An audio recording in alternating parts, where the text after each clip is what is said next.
Welcome back to the CCSP Exam Cram Series 2023 edition, in this installment covering every topic in the official exam syllabus for Domain 4 of the CCSP exam. As a cybersecurity strategist and a VCSO for a regional bank, cloud security is a core part of my day-to-day role, and I do find the skills measured in the CCSP exam to be very relevant for today's cloud security professional.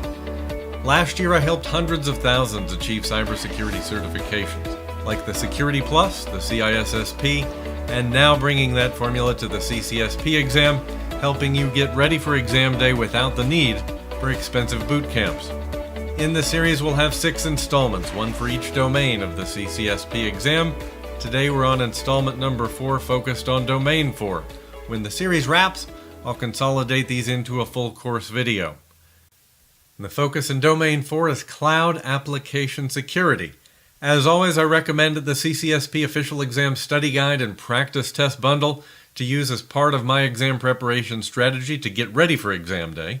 It includes 1,000 practice questions, 2 practice exams, and some flashcards to help you review. And you can find a link to the latest and least expensive copy on Amazon.com in the video description. As always, I'll provide a downloadable PDF copy of this presentation, also linked in the video description.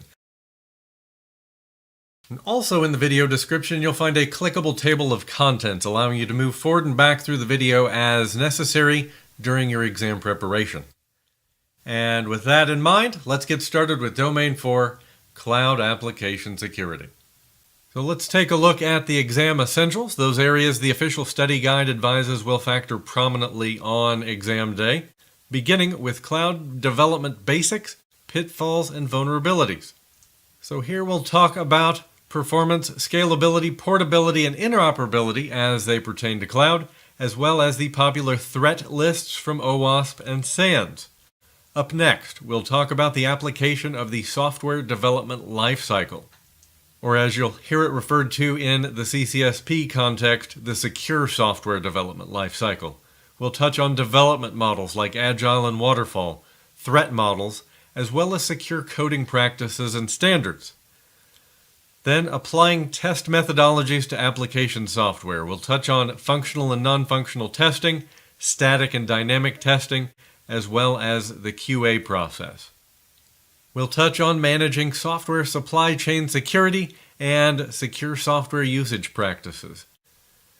Common application security technology and security controls. We'll look at elements of design and data encryption, as well as orchestration and virtualization.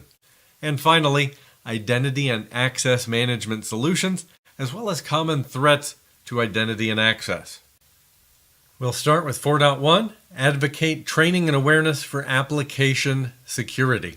And here we'll drill down on cloud development basics, common pitfalls, and common cloud vulnerabilities with some focus on the OWASP Top 10 and SANS Top 25 lists. We'll start with cloud development basics, and we see 3 key concepts called out in the official study guide. There is security by design, which declares security should be present throughout every step of the process. And various models exist to help, like the building security and maturity model. This pairs well with DevSecOps. Then there's shared security responsibility, the idea that security is the responsibility of everyone, from the most junior member of the team to senior management. That describes the primary principle of DevSecOps, where security is present throughout the software development lifecycle and everyone is responsible for security. And finally, we have security as a business objective, where risk mitigation through security controls should be a key business objective similar to customer satisfaction or revenue. This does require organization-wide security awareness and commitment in order to be effective. Common pitfalls of application security in the cloud. So we'll touch on performance, scalability, interoperability, portability, and API security. You'll want to know the common pitfalls and the advantages of avoiding each of these. So we'll start with performance. So cloud software development often relies on loosely coupled services. This makes designing for and meeting performance goals more complex, as multiple components may interact in unexpected ways. You want to verify functionality and performance through end-to-end load and stress testing. And we have scalability. One of the key features of the cloud is the ability to scale, allowing applications and services to grow and shrink as demand fluctuates. It does require developers to think about how to retain state across instances and handle fault with individual servers. Scale out tends to be better than scale up in the cloud. We can scale out with additional instances to meet demand and scale back during times of lesser demand, and our overall run rate is going to be less than deploying a smaller number of larger instances that run, billing us all the time for unused capacity. Next, we have interoperability. This is the ability to work across platforms, services, or systems, and can be very important, especially in multi-vendor and multi-cloud scenarios. Interoperability across platforms increases service provider choice and can ultimately reduce costs. Then we have portability, designing software that can move between on-premises and cloud environments or between cloud providers. That's what makes it portable. Portability in a hybrid scenario requires avoiding use of certain environment or provider-specific APIs and tools. That additional effort can make it harder to leverage some cloud advantages, and it may require some compromises. Because not all tools we use on-premises may translate to the cloud, and certainly not all the features in the cloud are going to be available back on-premises. And finally, API security. So application programming interfaces, or APIs, are relied on throughout cloud application design, development, and operation. And designing APIs to work well with cloud architectures while remaining secure are both common challenges for developers and architects.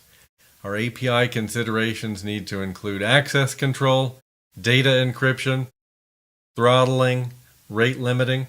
Your CSPs offer PaaS services that simplify addressing API concerns.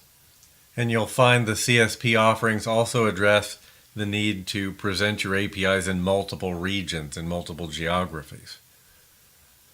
So let's talk for a moment about cloud vulnerabilities, common cloud vulnerabilities. There are several groups that provide guidance on common application vulnerabilities and related security threats.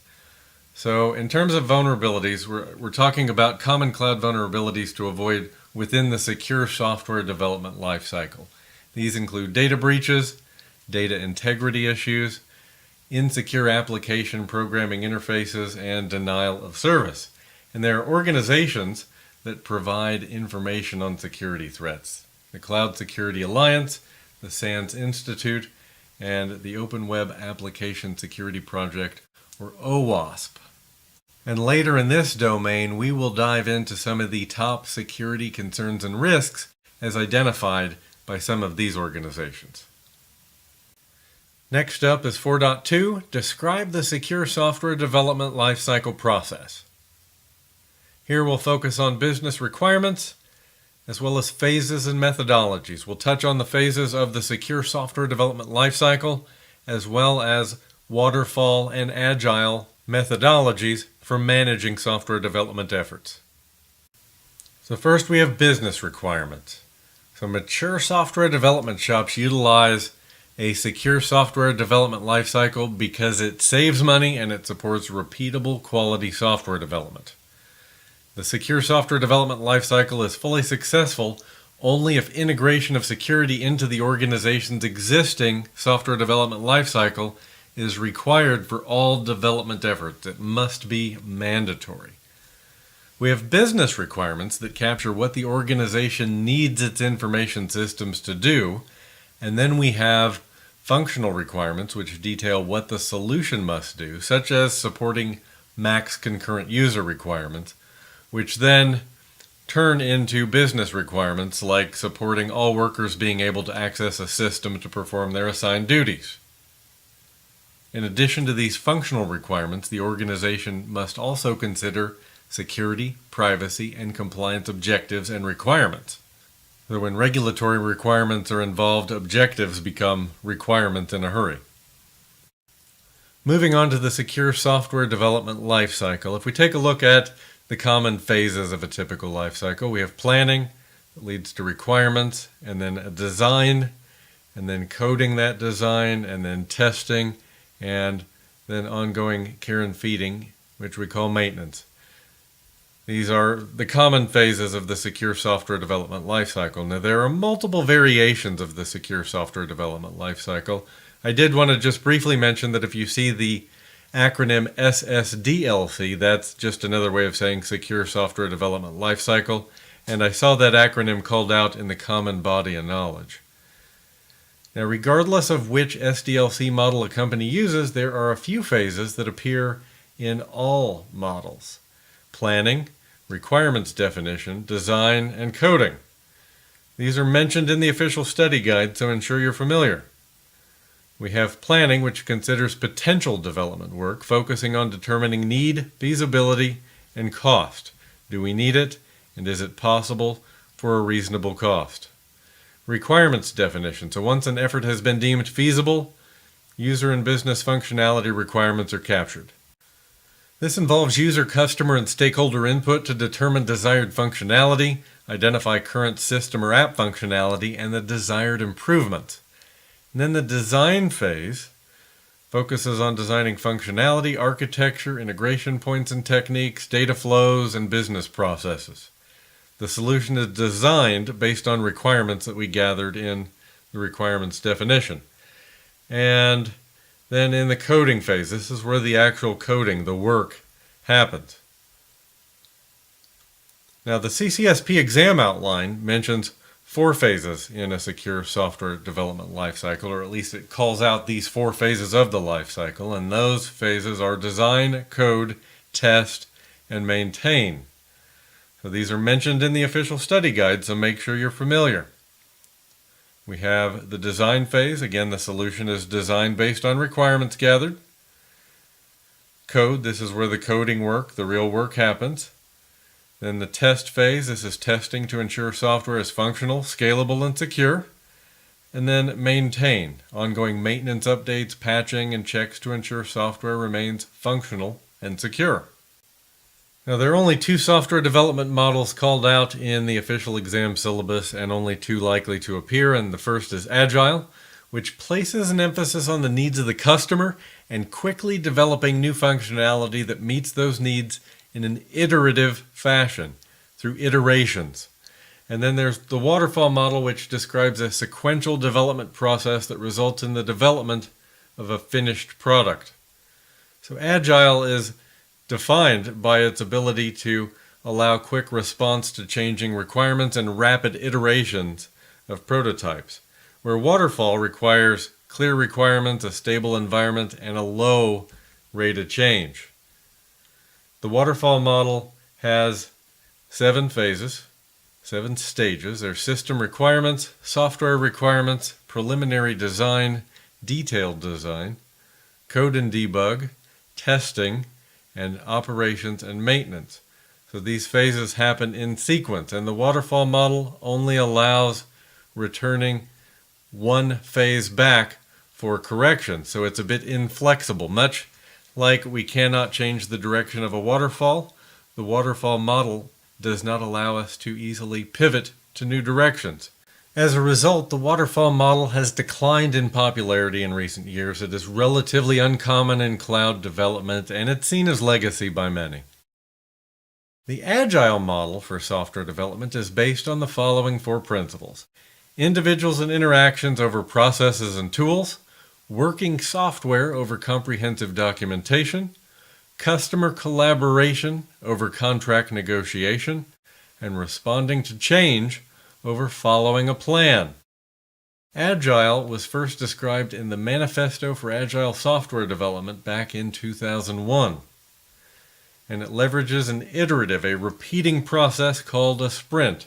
So we have sprint planning, development, testing, demonstration, and then we repeat that through iterative sprints. We plan our work, we do the development work, the coding, we test, we demonstrate, we have a demo day at the end of every sprint, and then we do it over and again. And a standard sprint is 2 weeks. You'll see some organizations that'll run 1-week sprints. And a small project might be something you can complete in a single sprint. You may have large projects that take many sprints over a period of months, but we'll repeat that process from the first sprint to sprint N, however many that is, to the end of our project, at which point we have a working piece of software. Up next in 4.3, apply the secure software development lifecycle. Here we'll touch on cloud-specific risks, threat modeling, avoiding common vulnerabilities during the development process, secure coding, and we'll focus on some specific secure coding standards that are expected to appear on the exam, and software configuration management and versioning. So cloud-specific risks are called out in section 4.3 and are actually revisiting a concept we covered previously. These were covered in Domain 3. They come straight from the CSA website. This is the CSA Egregious 11, and they're covered in depth in the Common Body of Knowledge as well. So in Domain 3, we covered them from an architecture perspective. Here, we will cover them briefly from a software development lifecycle or secure software development lifecycle perspective in the context of DevSecOps and continuous integration and continuous delivery. We have data breaches, loss of sensitive data due to a security breach, and from a development perspective, we'd want to implement centralized secrets management using a Vault solution in the cloud, which all the major CSPs offer, data masking to obscure visibility of sensitive data at the database tier, even from our database administrator. So we can leverage a solution like data masking to allow our database administrator to manage the data without being able to fully see sensitive data. And then misconfiguration and inadequate change control. And here is where CI/CD and infrastructure as code come into play. We define our application infrastructure in code. We deploy it hands-free through a CI/CD process, through a pipeline to eliminate human error. And we implement release management, so we have human approval gates. We have checkpoints to make sure that a smart person in the chair with the right training verifies that the code we're about to release has in fact gone through all the appropriate validation procedures. It's gone through testing and QA, and we know that code is functional and secure before we release it into production. And then there's lack of cloud security architecture and strategy. We really need to implement security from the design phase, and we need to remember our obligations in the shared responsibility model. So whether we're implementing an IaaS or PaaS or leveraging a SaaS service, remembering where our security responsibilities begin and end. And insufficient identity, credential access, and key management. So we're really talking about identity and access management here, identity providers. And a great solution here is developers can leverage identity as a service rather than building their own, resulting in stronger authentication and authorization controls quite typically, and certainly a more mature approach. And in this case, it's really about making good decisions as to where we want to innovate and where we want to leverage existing solutions that come in the cloud.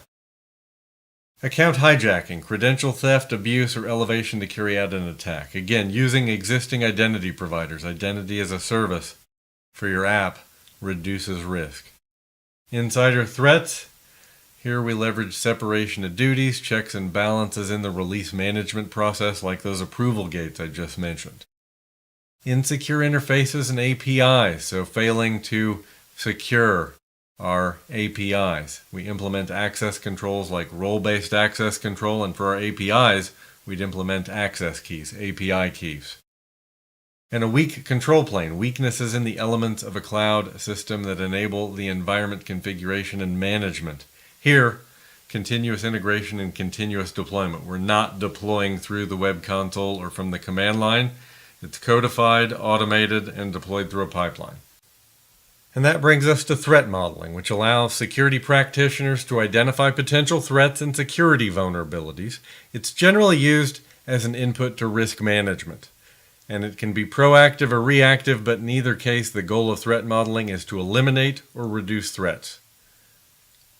There are three approaches to threat modeling, three common approaches, I'll call it. There's the asset focus, which uses asset valuation results to identify threats to the valuable assets. That's where we want to focus our effort. We're focused on attackers, identifying potential attackers and identifying threats based on the attacker's goals. Or focused on software, considering potential threats against software the organization develops. So either assets, attackers, or software. So now let's look at some common threat modeling approaches. First, we have STRIDE, which was developed by Microsoft, and it stands for spoofing, tampering, repudiation, information disclosure, denial of service, and elevation of privilege. So going back to the three approaches, it's focused on potential threats against software the organization develops. Then we have the DREAD model, which is based on the answer to 5 questions. What is the damage potential? The reproducibility, exploitability, affected users, and discoverability. So DREAD is looking more from an attacker's perspective. What is the potential damage? Can it be reproduced? Is it a vulnerability that can be exploited? And who would our effective users be? What would the scope of the exploit be? And how discoverable is the vulnerability? If it can't be discovered, it can't be exploited, and therefore we'll worry less about it. Next up, we have the PASTA model, which focuses on developing countermeasures based on asset value, the third of those three approaches to threat modeling. PASTA involves 7 stages. We have definition of objectives, then definition of the technical scope, app decomposition and analysis, Stage 4, threat analysis, Stage 5, weakness and vulnerability analysis, Stage 6, attack modeling and simulation, and Stage 7, risk analysis and management. So PASTA will bring us to answers to many of the same questions we saw in DREAD: damage potential, exploitability, discoverability, just coming at it from a different angle. And finally, we have ATASM, and this acronym stands for architecture. So the process begins with analysis of the system's architecture. This is followed by an examination of threats, listing all possible threats, threat actors, and their goals. And then examining attack surfaces, identifying components that are exposed to attacks. And finally, mitigations, analyzing the existing mitigations in place, those security controls already protecting the system, to determine if they are indeed adequate. Now, the thing about ATASM is it's not actually a threat model itself. It's a series of process steps for performing threat modeling. And because it is not actually a threat model itself, it can be used with threat models like STRIDE, DREAD, and PASTA. It's some really common sense thinking. Now we're going to talk a bit about how to avoid common cloud vulnerabilities. And like all risk mitigations, a layered approach combining multiple types of controls is a best practice, including training and awareness of our developers, which is critical because they make decisions about how to design and implement system components.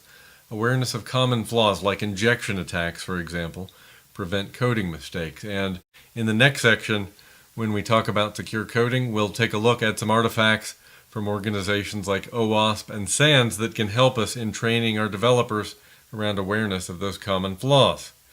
Documented process. Secure SDLC should be well documented and communicated to all team members designing, developing, and operating systems. It's similar to security policies, and it has to be understood and followed by our developers. Test-driven development, focusing on meeting acceptance criteria, can be one way of simplifying the task of ensuring that security requirements are met. Having well-defined test cases for security requirements can help avoid vulnerabilities like OWASP Top 10 application security risks. This ensures developers know what test will be conducted against their code. And common cloud vulnerabilities are well known, and they're documented in lists like the OWASP Top 10 list and the CSA Egregious 11. And we can use these to build our well-defined test cases.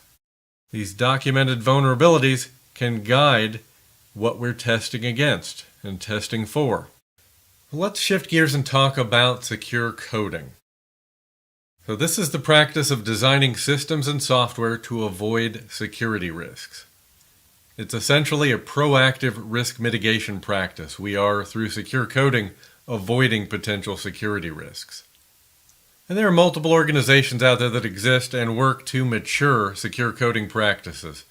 The syllabus calls out 3 of these. OWASP, which produces the Cloud Native Application Security Top 10 list, and their better known and older Top 10 Web Application Security Risks. The exam also mentions the SANS Top 25 as well as Safe Code standards, and we'll touch on all of these. So let's start with the OWASP Top 10 Web Application Security Risks, which is an awareness document that represents a broad consensus about the most critical security risks to web applications. So quickly running through these 10 in order, we have broken access control, cryptographic failures, injection, insecure design, security misconfiguration. You'll notice that some of these are really self-explanatory. Vulnerable and outdated components, identification and authentication failures, software and data integrity failures, security logging and monitoring failures, and server-side request forgery, which is a pretty common, or at least a well-known attack. 2 things about this list. Number 1, it changes from year to year, so you'll see these risks moving up and down the list or potentially off the list as they become less common. For example, server-side request forgery was higher up this list 5 years ago. For the exam, be familiar with the meaning around these concepts. Don't worry about memorizing these specific items or their order. Now let's move on to OWASP Cloud Native Application Security Top 10. The primary goal of this draft is to provide assistance and education for organizations looking to adopt cloud native applications securely. And in this top 10, we have insecure cloud container and orchestration configuration, injection flaws, improper authentication and authorization, CI/CD pipeline and software supply chain flaws, insecure secret storage, over-permissive or insecure network policies. So you'll notice again many of these are self-explanatory. Using components with known vulnerabilities, improper assets management, inadequate compute resource quota limits, and ineffective logging and monitoring. And for the exam, you want to be familiar with the common solutions around these problems and best practices, which are all covered in this series. So there's really not any real additional reading that you need to worry about here. So moving on to the SANS Top 25 Most Dangerous Software Errors. This list is not specific to cloud-native environments like the OWASP Cloud Native App Security Draft we just looked at. And because it's not specific to cloud-native environments, it seems to get a bit less attention in the official study guide and in the common body of knowledge. But we're going to cover it anyway for reasons that'll be apparent in a moment. You're going to see some patterns developing here across these various standards. So going through the top 25, these do change from year to year in this list. And for the exam, you'll want to know the attack types. Don't memorize this list. It's an even longer list. Don't memorize the list, but I'm going to call out the attack types for you here, and we'll cover those at the end. So when we get to the end of all of these mini lists, you'll be ready for exam day. So from number 1 to number 25, we have out of bounds write, which is a type of buffer overflow attack. There's an improper neutralization of input, a cross-site scripting attack. Number 3 is a SQL injection. Number 4, improper input validation. Input validation actually prevents injection attacks. If I validate the input to a form, it prevents a SQL injection, for example. Out of bounds read is another buffer overflow type attack. Improper neutralization of special elements, that's an operating system command injection, so another injection attack. Use after free, another buffer overflow type attack. Improper limitation of a path name, that's a path or directory traversal, we'd call it. Now this SANS Top 25 list uses the Common Weaknesses Scoring System, or CWSS. by the by. So continuing down the list here, number 9, cross-site request forgery. Pretty widely explained attack, less common than it used to be. Unrestricted upload of file with dangerous type. Null pointer reference. Deserialization of untrusted data on number 12. Number 13 is integer overflow or wraparound. What I will tell you about numbers 11 through 13 is input validation of various sorts will fix all 3 of these. The type of input you're validating varies, but input validation is helpful in all of these. Number 14, improper authentication. Number 15, use of hard-coded credentials. Then missing authorization. Then improper neutralization of special elements, another injection attack, and then rounding out this page, missing authentication for critical functions. So you'll notice authentication and authorization as a theme surfacing here, so knowing the best practices there will be important. Now that CWSS, that scoring system, is actually composed of 3 scores, I should mention. There's the base finding score, the environmental score, and the attack surface score. I'm not sure the exam's going to get that deep, but I wanted to call those out just so you have them top of mind. And finishing out the top 25 list, we have improper restriction of operations within the bounds of a memory buffer. That's another buffer overflow attack. Incorrect default permissions, so identity and access related, let's call it. Server-side request forgery, another fairly well-known attack, less common than it used to be. That's actually on the OWASP list, you may remember. Concurrent execution of shared resource with improper synchronization, a race condition this is called, another type of attack you should be familiar with. Number 23, uncontrolled resource consumption. So this would be a denial of service attack. Improper restriction of XML external entity reference. So number 24 isn't a directory traversal attack, but it does result in some unauthorized local file access, basically. And number 25 on the list, improper control of generation of code, another injection type attack. So I want to just recount for you some attack types and concepts here, some themes if you will.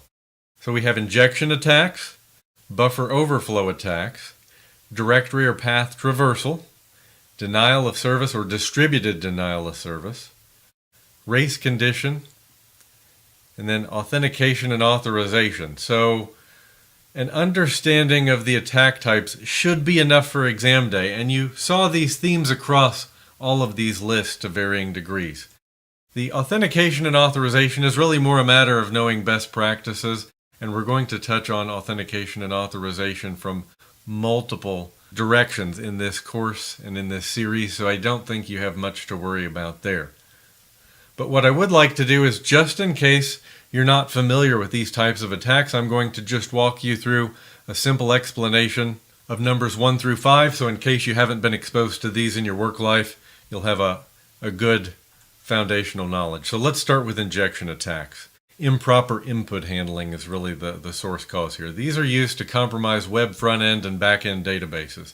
SQL injection is the most widely known. That's where the attacker uses unexpected input to a web application to gain unauthorized access to an underlying database.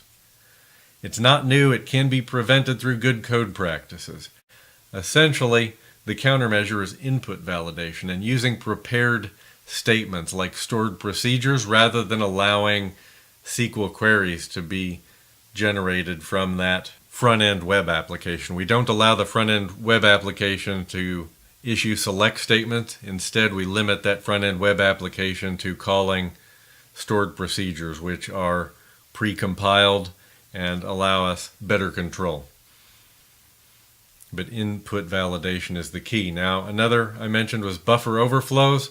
These are attacks used to exploit poorly written software. This exists when a developer does not validate user input to ensure that it's an appropriate size. For example, it allows an input that is too large to overflow a memory buffer. But you see a theme here, right? We can prevent this with input validation. Another attack type is directory traversal we saw on the list, gaining access to restricted directories. If an attacker can gain access to restricted directories through HTTP, that's what we call a directory traversal or path traversal attack. One of the simplest ways to perform directory traversal is by using a command injection attack that carries out the action. And if successful, it may allow the attacker to get to the site's root directory. Most vulnerability scanners will check for weaknesses with directory traversal or command injection and inform you of their presence. So, to secure your system, you should run a vulnerability scanner and keep the web server software patched. It's as simple as that. Another type of attack we saw called out in the list was a resource consumption attack or a denial of service. There's denial of service, which is a resource consumption attack intended to prevent legitimate activity on a victimized system. It essentially consumes all of the processing and memory resources on that system. There's a distributed denial of service attack, or DDoS, and that's a DOS attack utilizing multiple compromised systems as sources of attack. The distinction here is the distributed denial of service, or DDoS, involves multiple systems, where denial of service may involve just a single system. Your countermeasures here are several. Good firewalls, routers, intrusion prevention systems, security information event management so we can identify malicious activity more quickly across our estate, disabling broadcast packets entering and leaving our trusted network, disabling echo replies, the ping echo or ICMP echo reply, and keeping our systems patched. So many of these attacks exploit known vulnerabilities that just patching systems goes a long way. But denial of service and distributed denial of service represent a class of attacks. These aren't specific attacks. There are many variations of denial of service and distributed denial of service, so we call these a class of attacks. And we've already discussed in this series how CSPs provide some built-in protections or some premium tier capabilities to protect against distributed denial of service attacks. We're really approaching it from a more fundamental perspective here, as some of those lists amongst OWASP and SANS are not specific to cloud computing, and certainly in a hybrid cloud scenario, one would want to know how to protect against these sorts of attacks. Now, the last attack type I want to cover with you is the race condition. This is where the system's behavior is dependent upon the sequence or timing of other uncontrollable events. A common race condition is the time of check to time of use condition. This is a timing vulnerability that occurs when a program checks access permissions too far in advance of a resource request. The problem occurs when the state of the resource changes between the time the application checks the state of the resource and the time the application or service attempts to use that resource. A great example is file locking. The application checks the file to ensure it's not locked, so it can write to the file presumably, and then in the time between the check and the attempt to actually access and write to the file, the state of the file has changed because some other process has locked that file. So to the degree this becomes undesirable, that becomes a bug in your software, and a developer can avoid that time of check to time of use problem by really checking the state of the resource it wants to access just in time. And I want to talk about the safe code standard, the last that's called out in the official exam syllabus. Safe code was first published as Fundamental Practices for Secure Software Development. It's informed by existing models including OWASP, the Microsoft Software Development Lifecycle, and others. And it's designed to help the software industry adopt and use these best practices effectively. Safe code itself covers topics like software design, secure coding practices, testing, validation, third-party risks, handling vulnerabilities. I will say safe code is certainly the least well-known of these standards. It was last updated in 2019, and in my opinion, fairly unlikely to appear on the CCSP exam, and certainly not in more than one question if it does. Now we'll just switch over to a browser and take a quick look at the SANS, OWASP, and SafeCode standards on the web so you'll know them when you see them.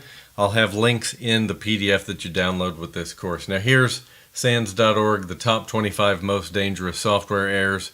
You see a rank, you see the name, and in the middle here you have a link to read about the details. Again, the reading of the details here absolutely unnecessary if you've listened to my video here. And next we have the OWASP Cloud Native Application Security Top 10. So this one was last updated in April 2022. And then we have the OWASP Top 10 Web Application Security Lists. And you see here they even give you some visualization of how these risks have moved up and down the list over time. And then last on the list was SafeCode. So here is the fundamental practices for secure software development. This is a PDF you'll find from SafeCode. Again, at the end of this section in the PDF, you will find links to all of this additional reading if you like. So I want to shift gears and talk through some foundational concepts related to software configuration management and versioning that's called out in the syllabus. So let's talk about code repositories for a moment. This is where the source code and related artifacts like our libraries are stored. This is where our infrastructure as code is stored. So how do we handle source code securely? Well, we don't commit sensitive information. We're not keeping secrets on disk, for example. We protect access to our code repository. So we have authentication and authorization gating access to our code repositories. But protect access means we're only going to allow certain people to commit code to those repositories, to those repos as we call them. Signing your work. So typically code signing is assumed for your third-party commercial software vendors. If you look at any application in Microsoft Office, for example, you'll see that it is signed with a Microsoft certificate. Keep your development tools, your IDE, up to date. Most code repositories today use Git. Virtually everyone is using Git. It's the most widely used modern version control system. Created by Linus Torvalds, incidentally, the creator of Linux, also created Git. So IDE, if you're not familiar, is Integrated Development Environment, so that would be a tool like VS Code, which is the most common IDE today in use anywhere in the world. So let's move on to configuration and change management. So configuration management ensures that systems are configured similarly and configurations are known and documented. This is where baselining comes in. That ensures our systems are deployed with a common baseline or starting point. And imaging is a common baselining method, for example, in IaaS. But that baselining exercise can carry over to a number of technologies. We could baseline our configuration in a containerized environment, for example. Change management helps reduce outages or weaken security from unauthorized changes. So versioning is a way we can track our software lineage.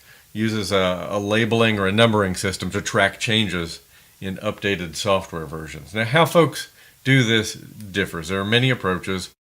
What I often see is a major version, a minor version, and a patch version. So like 23.05.02, major, minor, patch.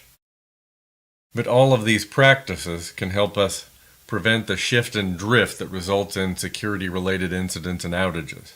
So I want to dig into baselining just a bit further for a moment. So baselining is how we track how our systems are set up, not just our software, our applications, but our virtual infrastructure as well.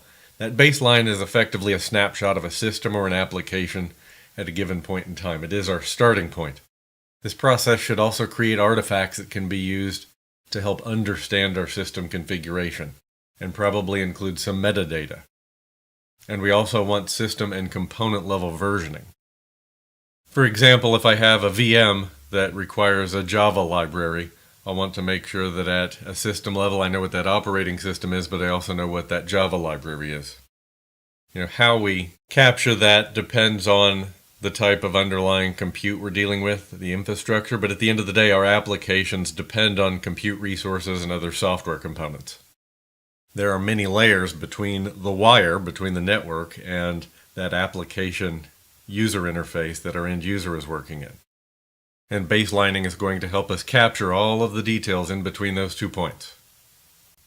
The last thing I'd like to talk to you about here in Section 4.3 is the Software Bill of Materials, which is an emerging strategy and standard in tracking software versions. The SBOM lists all of the components in an application or a service, including open source libraries or proprietary code libraries for that matter. Think of it as a full inventory of the components of an application, and we really started seeing this get a lot of attention after Solarigate, where SolarWinds had a breach that reached all the way into their source code. But SBOM is mentioned briefly in the official study guide. It's not mentioned in the exam syllabus. You may see a question on there, I doubt it though, but do expect that SBOM is something you will see more and more of in the future. There are multiple standards coming together, and you'll see production of a software bill of materials integrated into pipelines as a future standard. It will be fully integrated into the CI/CD process. Now you know what it is, and that should be enough for exam day. So moving on to section 4.4, apply cloud software assurance and validation. So here we're going to talk about testing. We'll talk about functional versus non-functional testing, security testing methodologies like black box, white box, static and dynamic testing, and one you may not have heard of before, the interactive application security test. We'll talk about quality assurance and abuse case testing.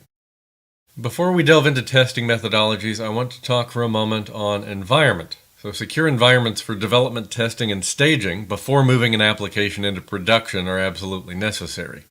And environments map to phases of application development, debugging, testing, and ultimately release. So the development environment is where an application is initially coded, often through multiple iterations. That's where Agile comes in. We iterate quickly through our sprints. Testing is where developers integrate all of their work into a single application. So we may have developers working independently in the development environment. They need to roll their code together in testing, where we can then integrate that work into a single application. Regression testing to ensure functionality as expected, for example, can happen here. Then we have the staging environment, where we ensure quality assurance before we roll out to production. QA happens here at minimum. QA may happen before this phase, but certainly in the staging environment we're going to see some QA happening, often taking the form of what we'd call UAT, or user acceptance testing, making sure that application functions exactly as we expect in production, or the changes to the application. Then finally production, where the application goes live and end users have the support of the IT team. So let's talk testing. So functional and non-functional testing. So functional testing determines if software meets functionality requirements defined earlier in the secure software development lifecycle. And it takes multiple forms, including integration testing that validates whether components work together, regression testing that validates whether bugs were reintroduced between versions, and user acceptance testing, which tests how users interact with and operate the software. Functional testing focuses on specific features and functionality. That's important. Now let's compare that to non-functional testing, which focuses on the quality of the software. It looks at software qualities like stability and performance. Methods here include load testing, stress testing, recovery testing, and volume test. It examines the way the system operates as a whole, not the specific functions. So continuing down the thought path here of functional and non-functional, let's talk about functional versus non-functional security requirements, and we're revisiting this concept from Domain 1. So what is the difference? Functional security requirements define a system or its components and specifies what it must do. It's captured in use cases defined at a component level. For example, application forms must protect against injection attacks, which we do with what? Input validation. Non-functional security requirements specify the system's quality, characteristics, or attributes. And again, it applies to the whole system. It's a system-level assertion. An example here would be security certifications, which are non-functional. So if we're looking to see that an application is HIPAA compliant, for example, or complies with PCI DSS, that's looking at the quality of that application as a whole. It's not a functional requirement. Again, we touched on this in Domain 1. I just wanted to refresh your memory and bring that forward here in context. So let's talk about static and dynamic testing. So static application security testing. It's analysis of computer software performed without actually executing programs. The tester has access to the underlying framework, design, and implementation. It requires source code access. And then there's dynamic application security testing, which is where a program communicates with a web application and it executes that application. It's exercising the application. The tester has no knowledge of the technologies or the frameworks that the application is built on. There's no requirement for source code access. So we say static testing tests the application from the inside out. Looking at the source code, dynamic application security testing tests the application from the outside in, exercising the application in live use, throwing unexpected input at forms, for example, to make sure that it protects against injection attacks. Next, we have white box testing, which is conducted with full access to and knowledge of systems, code, and environment. Static application testing is one example of white box testing. Remember, that required source code access. And then we have black box testing, which is conducted as an external attacker would access the code, the systems, and the environment. The tester has no knowledge of any of these elements at the outset of a test. So obviously no source code required there. Sometimes white box testing is called full knowledge testing, and black box testing is referred to as zero knowledge testing. Next, we have interactive application security testing, IAST, which analyzes code for vulnerabilities while it is being used. It focuses on real-time reporting to optimize testing and analysis processes. So unlike static and dynamic testing, IAST analyzes the internal functions of the application while it's running. So it's testing the application from the outside in, but analyzing those internal functions at the same time. It's often built into CI/CD automated release testing.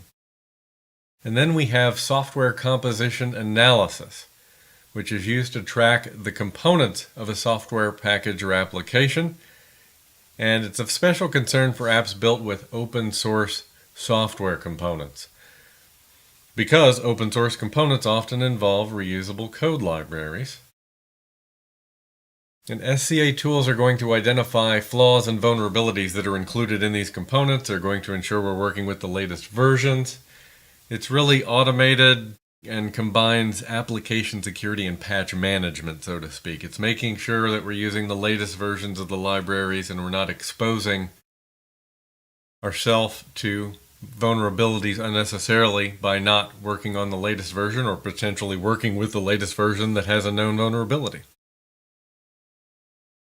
And then there's quality assurance, which is responsible for ensuring that the code delivered to the customer through the cloud environment is quality code, defect-free, and secure. From a process perspective, it's frequently a combination of automated and manual validation testing techniques. It typically involves reviews, testing, reporting, and other activities to complete the QA process. So it's going to be a combination of people and process. The goal of QA is to ensure software meets standards or requirements.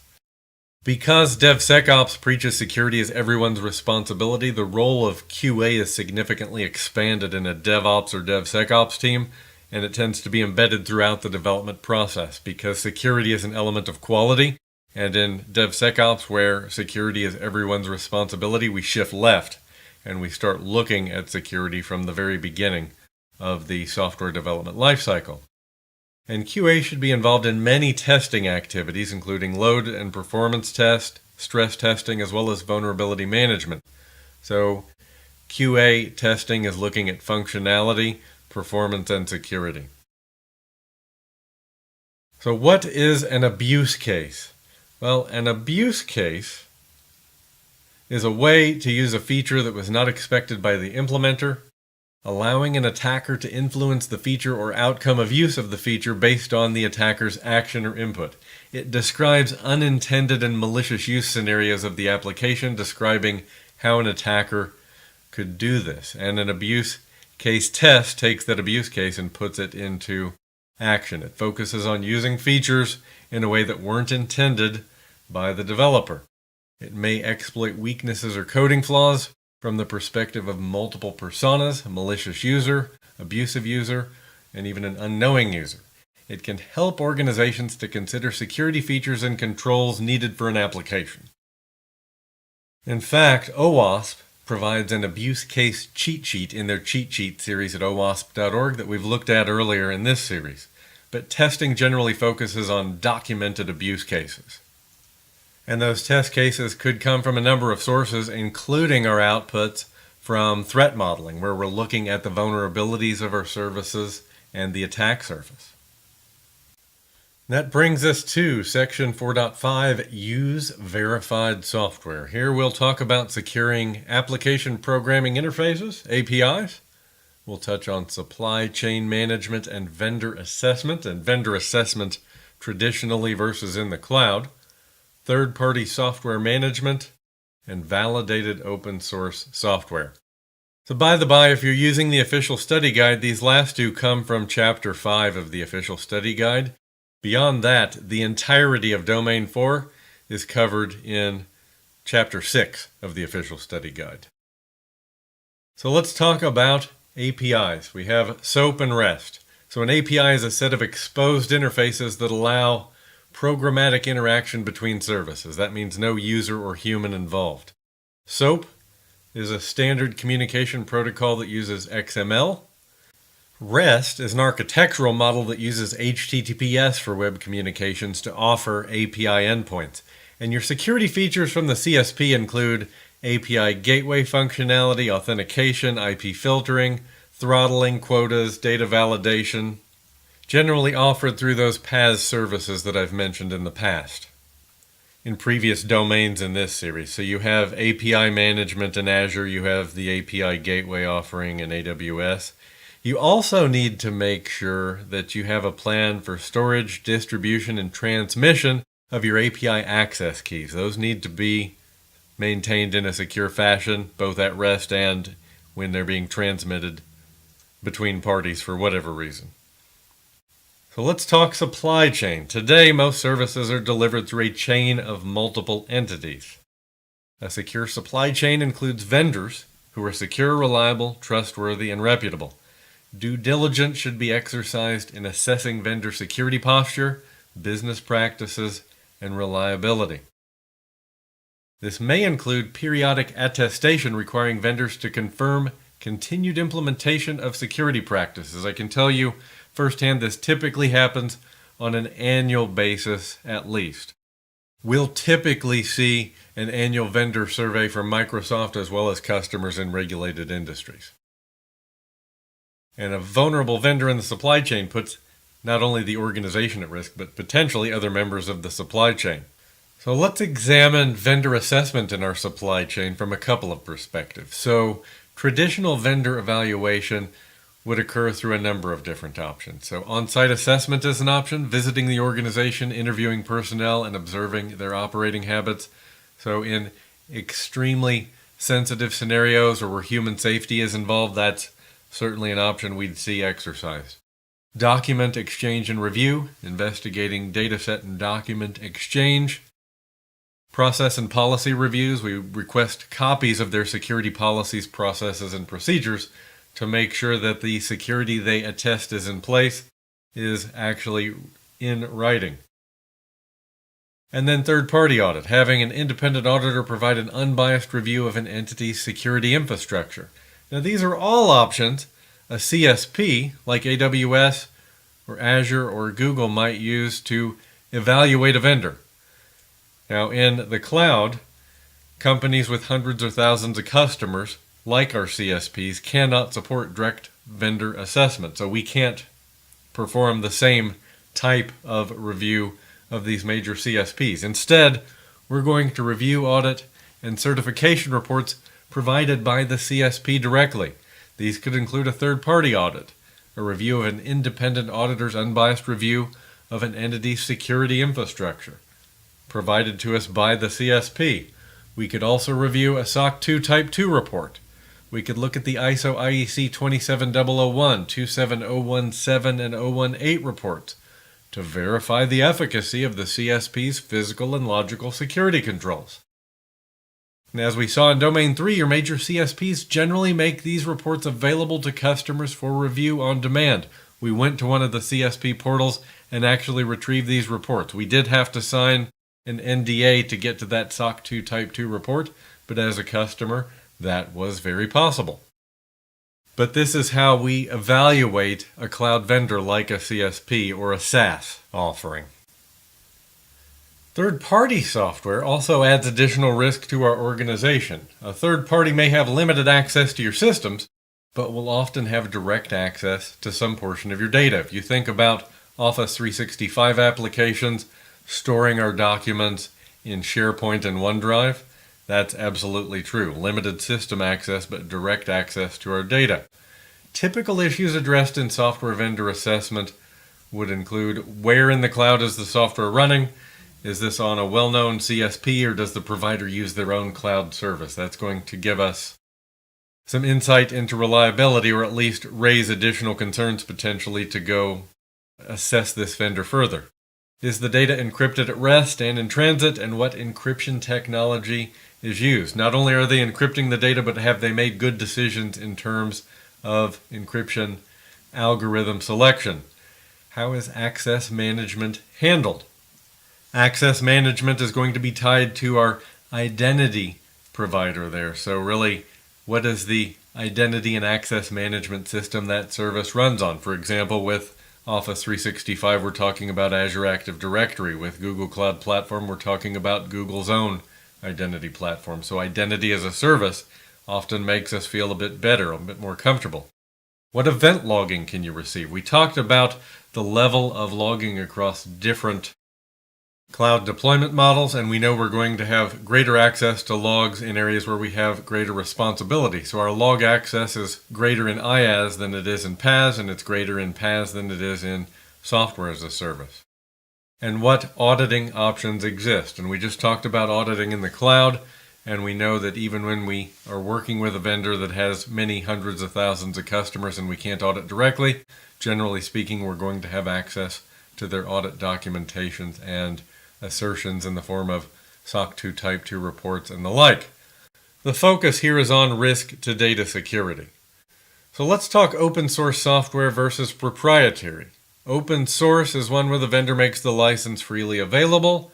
They allow access to the source code, though they may ask for an optional donation in exchange for access to source code. There is no vendor support with open source, so you might pay a third-party company to support in a production environment. We definitely see this with certain flavors of Linux. Another example is one of the more popular open source firewalls, pfSense.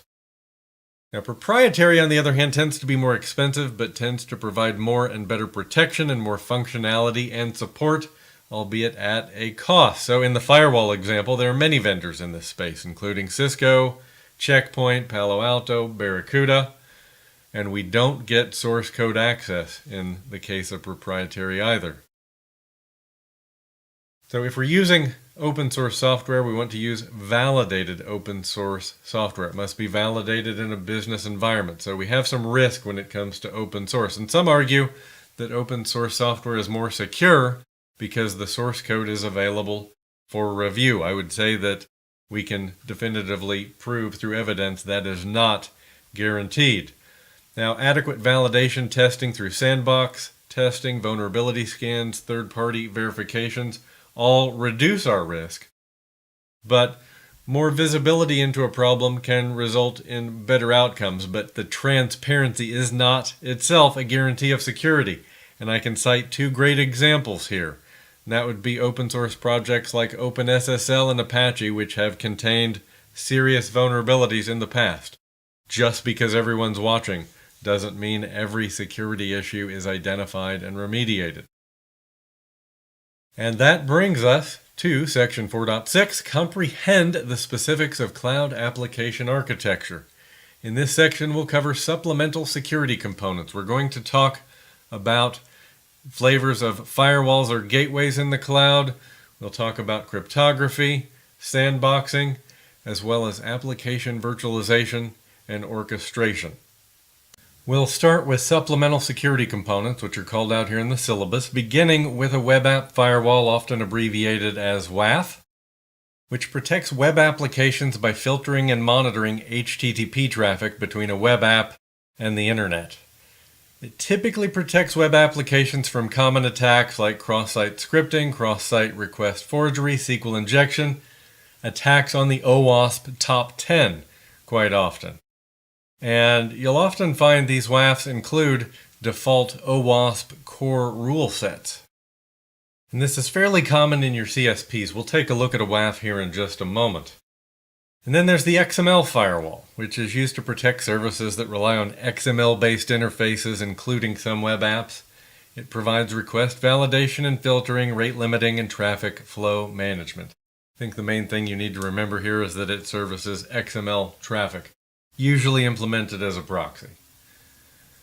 Then we have database activity monitoring, abbreviated as DAM. That's the associated acronym.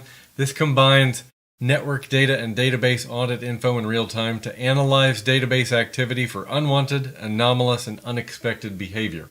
It monitors application activity, privileged access, and it detects attacks through behavioral analysis. So there's some intelligence to this tooling. And most of your CSPs offer some form of DAM tooling as a service that you can enable. And finally, we have the API gateway, which provides traffic monitoring for your application services exposed as API endpoints. It provides authentication and key validation services that control access to your APIs. In the cloud, your CSPs, Amazon offers the API gateway, Azure offers the API management service. Both of those are PaaS offerings that I've alluded to previously in the series as providing a number of services to secure your APIs. Okay, so I'd like to do some quick show and tell here. This is a good opportunity. We're going to look at a web app firewall in a CSP and examine the OWASP core rule sets. We'll just switch over to a browser here, and I'll start at the OWASP.org website. I wanted to point you to the OWASP core rule sets here. It's just a set of generic attack detection rules for use with compatible web application firewalls. So it gives you a broad range of protection against many of those attacks defined in the OWASP Top 10. Injection attacks, cross-site scripting, cross-site request forgery, just to name some of those more popular. Now I will switch over to my portal here. So I'm at portal.azure.com looking at the Microsoft Azure portal, and I've drilled down to a web application firewall instance.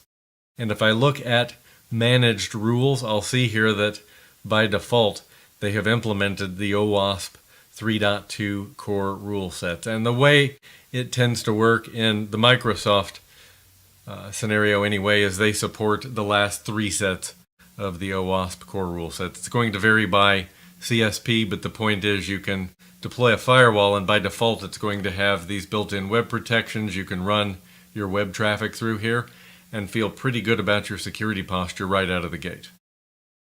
So just a very quick look. But if you go down the list here, you'll see the rules in the set are numbered, so you can go find some additional explanation for those rules out on the OWASP website if you're interested.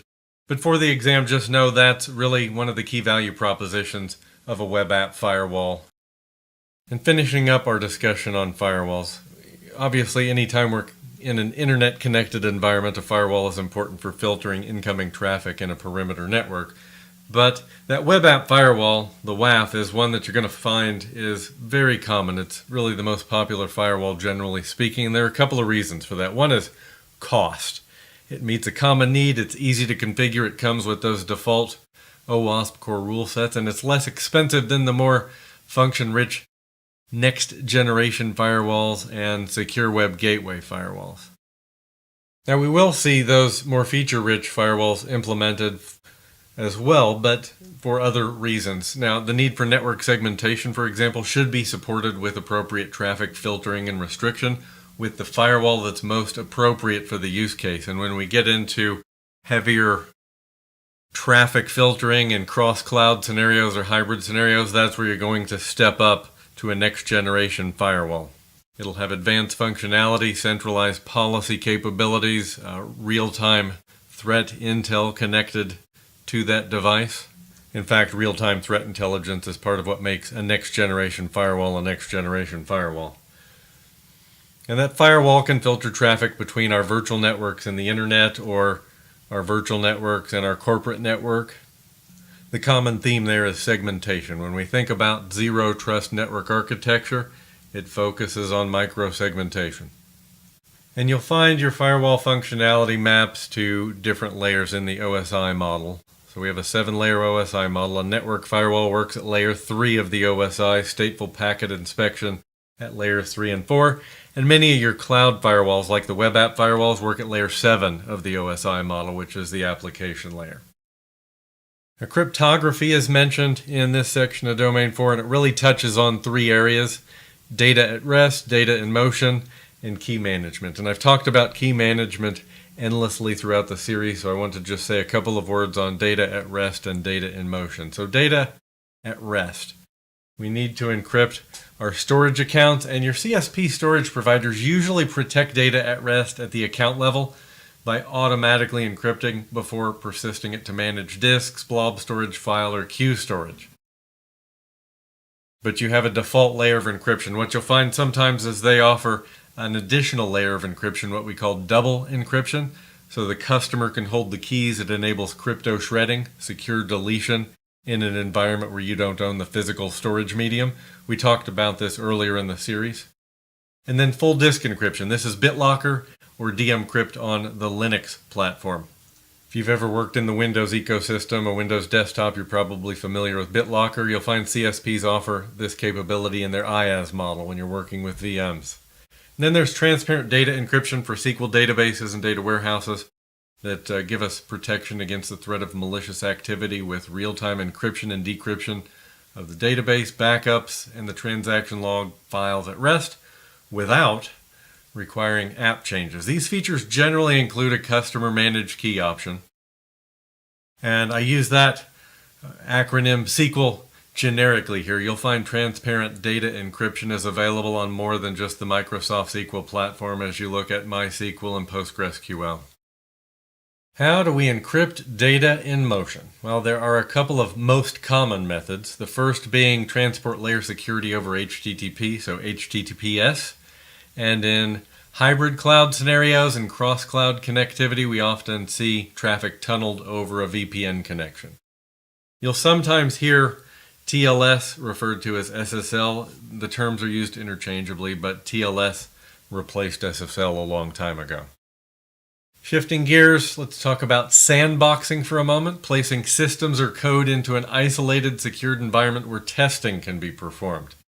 Cloud sandboxing architectures often create independent, ephemeral environments for testing and serving multiple purposes. We can enable patch and test scenarios, ensuring a system is secure before putting it into a production environment. It also facilitates investigating dangerous malware. And you'll see that in a couple of scenarios. In email protection, you'll see email attachments and URLs delivered in messages detonated in a sandbox before they are delivered to the recipient. And you'll also find some of your XDR functionality, your desktop protections, your endpoint protections that will have some sort of sandboxing scenario where you can isolate a potentially infected node and investigate before restoring full network connectivity. And at the end of the day, sandboxes provide an environment for evaluating the security of code without impacting other systems as well.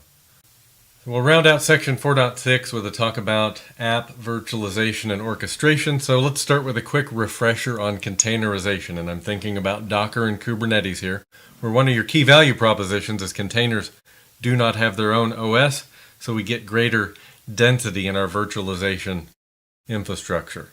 And we can use containerization in some cases to isolate existing applications developed to run in a VM with a dedicated operating system. Containerization can fool an application basically into thinking it has its own kernel when in fact it doesn't. It's sharing. So in terms of hypervisors, you remember we have the Type 1 hypervisor, which is the bare metal hypervisor, VMware ESXi, Microsoft Hyper-V, what you'll generally be dealing with in a CSP scenario. And our VM runs atop that hypervisor. Each VM has its own OS kernel and memory, which results in more overhead. With a container host, which is a virtual machine typically, we have containers running in that single operating system. So the containers are isolated, but they share an OS kernel, as well as binaries and libraries where possible. So we're getting greater density, essentially. So core components in a container platform, we have the orchestration or scheduling controller. network and storage, a container host, container images, which are functionally parallel to what we'd see with a VM template, and your container registry, where we store our container images. The isolation is logical, isolating processes, compute, storage, network, secrets, and management plane. But Kubernetes is a container orchestration platform for scheduling and automating the deployment, management, and scaling of containerized applications. And all your major CSPs have a managed Kubernetes flavor. Your container hosts are the cloud-based virtual machines. This is where the containers run. Most of your CSPs offer that hosted service. It's a PaaS offering, and you only pay for the agent nodes within your cluster. You don't pay for the Kubernetes management cluster. That's why it's a managed Kubernetes environment. And your major CSPs generally offer a monitoring solution that will identify at least some potential security concerns in the environment. And those offerings are AKS in the Microsoft world, EKS on the AWS platform, and GKE in Google Cloud Platform. And finishing out 4.6, we have cloud orchestration, which allows a customer to manage their cloud resources centrally in an efficient and cost-effective manner. The intent of reducing effort, cost, and complexity. And this is going to be very important in a multi-cloud environment. And we're seeing more customers move to a multi-cloud stance to reduce their risk exposure. And management of the complexity of corporate cloud needs really only increases over time as more and more workloads move to the cloud and we see more and more multi-cloud scenarios. But it allows the automation of workflows, the management of accounts, in addition to the deployment of cloud and containerized applications. And it implements automation in a way that manages cost and enforces corporate policy in and across clouds. Your major CSPs offer orchestration tools that work on their platform, and the third parties offer multi-cloud orchestration solutions. In fact, your CSPs will offer orchestration capabilities for customers as well as their service partners who manage environments for multiple customers. And that brings us to 4.7, design appropriate identity and access management solutions. So here we'll touch again on federated identity, identity providers, single sign-on, multi-factor authentication, cloud access security brokers or CASB, and secrets management. So definitely topics we've seen before in the series. There'll be a bit of refresher here, but I'm going to interlace this with some new details. Let's start with federation. So federation is a collection of domains that have established trust. The level of trust may vary, but it typically includes authentication and almost always includes authorization. In fact, it has always included both in the scenarios I've been exposed to, and it often includes a number of organizations that have established trust for shared access to a set of resources. For example, you can federate your on-premises environment with Azure Active Directory and use this federation for authentication and authorization. This sign-in method ensures that all user authentication occurs on premises, which allows administrators to implement more rigorous levels of access control. For example, historically we'd use federation when certificate authentication or key fob or a card-based token was desired. Now, some of this capability, certificate authentication in particular, is possible with some identity as a service providers, cloud identity providers, but that was one of the core value propositions of federation when we wanted authentication and authorization to take place on premises and we wanted to implement more rigorous methods. Now let's look at a federation scenario I think will resonate for you. So we have a website that authenticates with identity provider A. Let's say that's Azure Active Directory, the identity provider of Office 365. And we have a user that authenticates with identity provider B. Let's say that's their Twitter account. So we configure federation. So identity provider A trusts identity provider B, and identity provider B then has shared access. And this may be cloud or on-premises, and trust is not always bidirectional. But this sort of support for federation is quite common in your identity as a service providers. In fact, earlier in the series I showed you how easy it was to add identity providers like Facebook and Google and others to Azure Active Directory. It has some built-in support for social identities. And on that note, let's talk about identity providers. So identity providers create, maintain, and manage identity information while providing authentication services to applications. For example, Azure Active Directory is the identity provider for Office 365. Some of your other identity as a service options include Okta, Duo, OneLogin. And on that topic of social identity providers I mentioned, social identity providers that support OAuth, like Google, Facebook, and Apple, are common in federation scenarios. Think about all the cloud apps that you subscribe to where you can log in with your Google account or your Microsoft account or your Facebook account. And single sign-on is a concept where a user doesn't have to log in to every application they use. They essentially sign in once and they can use that credential for multiple applications. Single sign-on based authentication systems are sometimes called modern authentication. And this is a very common user experience issue in enterprise desktop scenarios. We have to create a user experience so the user can log in one time and more or less have access to all the applications installed on their desktop, whether those are authenticating locally or to an Active Directory domain or to a cloud identity provider like Azure Active Directory for your Office suite. Multi-factor authentication. So let's talk about MFA attack prevention, for example. So we know multi-factor authentication are two or more methods combining something you know, like a PIN or a password, with something you have, like a trusted device, something you are, so a biometric authentication method like fingerprints on most of your mobile devices out there, and potentially facial recognition if you're using a fancier smartphone. But MFA is a preventative security control for multiple attacks.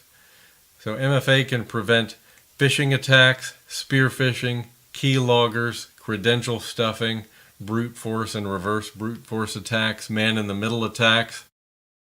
In large part because we're tying that second factor back to something the user has or something that they are. And most of your data loss or data breaches happen as a result of credential theft, and all of these attacks are used in credential theft.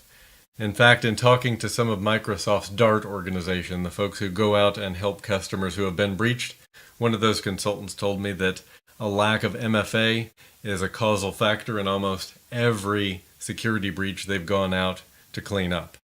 And to dig a little deeper on a concept we'd mentioned briefly before, the CASB, the Cloud Access Security Broker, which enforces the company's data security policies between on-premises and the cloud, really anywhere a user is trying to access and share and store company data. It can detect and optionally prevent data access with unauthorized apps and data storage in unauthorized locations. So if, for example, we wanted to prevent a user from accessing a Word document or a text document with some third-party generic app, we could stop that. If we wanted to prevent storage in a third-party cloud repository like Box or Dropbox, we could implement protections to prevent that. It combines the ability to control use of services with data loss prevention and threat management features. It's often used in enterprise scenarios where high levels of control and assurance in cloud usage are necessary. Now, there are on-premises, hybrid, and cloud-hosted models of CASB. I really see cloud-hosted CASBs everywhere I look these days. And just a quick reminder on secrets management. Remember, CSPs offer a cloud service for centralized, secure storage and access for application secrets, a vault solution. A secret's anything you want to control access to, your API keys, passwords, certificates, tokens, cryptographic keys. The service will almost always offer programmatic access via API to support DevOps and continuous integration and continuous deployment, your CI/CD pipeline. Access control is generally offered at the vault instance level as well as to the secrets stored within the vault. Your CI/CD pipelines should leverage centralized storage of secrets rather than hard-coded values or storage on disks. And Microsoft AWS and Google Cloud Platform all have a vault for storing your secrets centrally. And congratulations, you have reached the end of Domain 4 of the CCSP Exam Cram series I hope you're getting value from the series. If you have questions, you can drop them in the comments below the video. Reach out to me directly on LinkedIn through the chat feature over there. I'll look forward to seeing you in Domain 5. So until next time, take care and stay safe.